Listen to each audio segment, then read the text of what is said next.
Сәлем сәлем, қымбатты менің достарым. Сіздермен қайта қауышып тұрғаныма өте қуаныштымын.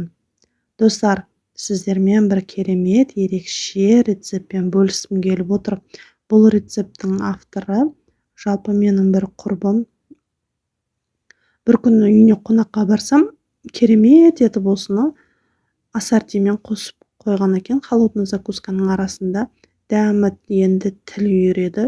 Бастысы өте қарапайым жолда жасалады екен.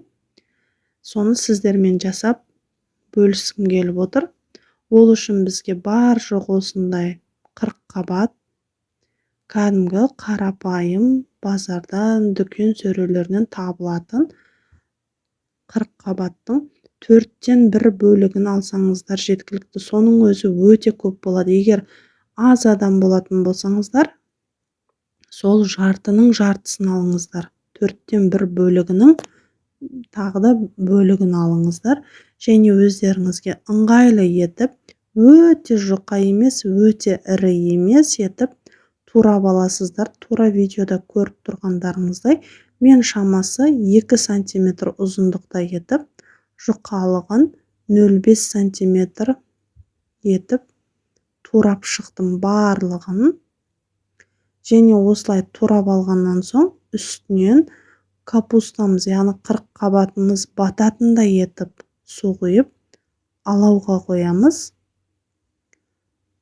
Жақсылап бір қайнап, осылай бұрқ етіп бір қайнағаннан кейін төмен алау астын өшіріп 10 минутқа бұқтырып қоямыз. Және осындай массада шығу керек. Әбден басылып, жартылай пісіп болғаннан соң суынан сорғытып, құрғақ ыдысқа алып аламыз. Барынша суын сорғытып алыңыздар, сол дұрыс болады. Мінекей, мен тесік шолпыны қолдандым. Өздеріңізге ыңғайлы нәрсені қолдансаңыздар, жай ғана қақпағын жауып, суын сорғытып, кейіннен алсаңыздар да болады. Бастысы суынан ажырап алса болды. Және осылай арасында қозғап суытып алыңыздар, ыстық болмасын. Жақсылап суып алғаннан соң үстінен сүт құямыз. Қанша кететін барлығын описание бөліміне жазып қоямын. Сүтіңіз 40 қабаттан көп болып кетпеу керек. Яғни деңгейі содан бір елі төмен түсіп тұру керек сүтіңіз. Және үстінен дәміне қарай тұз. Әшшілігін ұнататын кісілер бұрышты көптеу қоссаңыздар болады. Мен орташа мөлшерде қостым. Және бұның бір айта кетері, жұмыртқаны жақсы көреді бұл котлет. Мен осынша жасап жатқан 4-тен 1 бөлігіне 4 жұмыртқа қостым. Қолдың жұмыртқасын қосатын болсаңыздар, сап-сары болып шығады. Және венчиктің көмегімен жақсылап жұмыртқасы барлық жеріне бірдей тиетіндей етіп, жақсылап араластырып аламыз да, үстінен ас қасықпен 2-3 ас қасықтан аз-аздан салыңыздар. Бірден барлығын салып жібермеңіздер. Массасын көз мөлшерінде білетін боласыздар. Массасы жалпы құймақтан қою. Бауыр рулет, бауыр котлет жасап көргендеріңіз бар болса, консистенциясы дәл сондай болу қажет. Сол себепті де ұнды аз-аздан қосып отыру керек. Үстінен ешқандай разрыхлитель, сода, ештеңенің қажеті жоқ. Тура осы видеода көріп тұрғандарыңыздағыдай тұз бен бұрыш жеткілікті. Бұл рецепт өте керемет болады. Сөзіме сеніңіздер, жасап көріңіздер. Тіпті қонақ күткен кезінде дастарханға сән береді. Жаңағы ассорти холодный закуска жасаған кезінде арасына қойсаңыздар, өте желімді нәрсе болып шығады. Мінекей біздің котлетіміздің тестасы қоспалары дайын. Ендігі кезекте табаның бетін жабатындай етіп 1 сантиметр көлемінде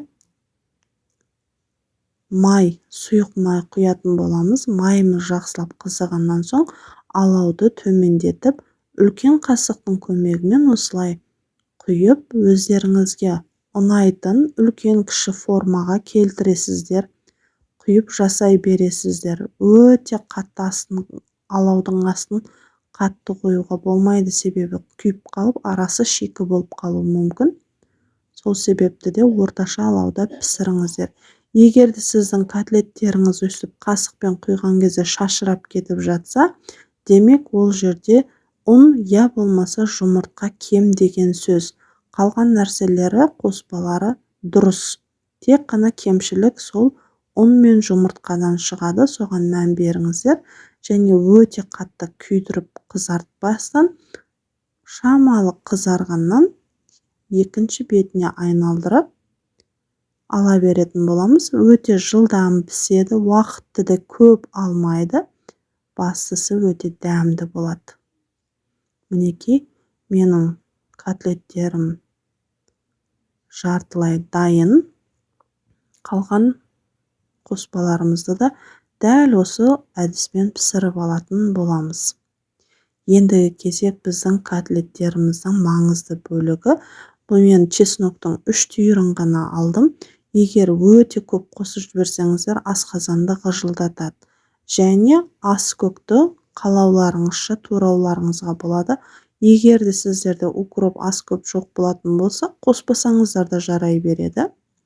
Маған аскөк өте қатты ұнайды, сол себепті де мен молдау етіп қосқанды жақсы көремін. Және үстіне өздеріңізге жаңа котлеттеріңізге жететіндей шамада майонез қосып, чеснок, аскөктерімізді жақсылап бір келкі етіп араластырып аламыз. Өте көп қылып жағудың да қажеті жоқ, себебі котлет майлы.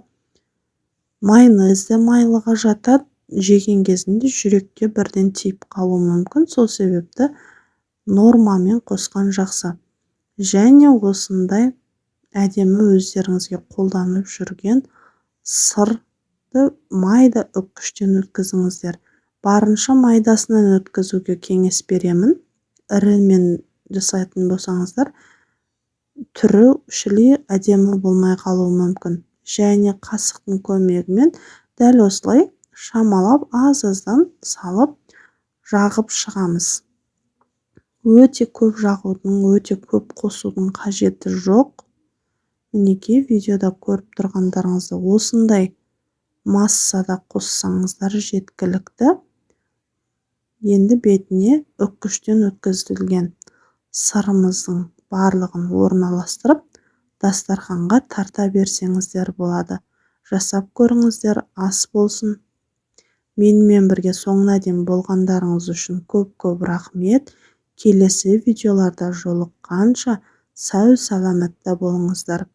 Өз пікірлеріңізді комментарий бөліміне жаза кетуді ұмытпаңыздар.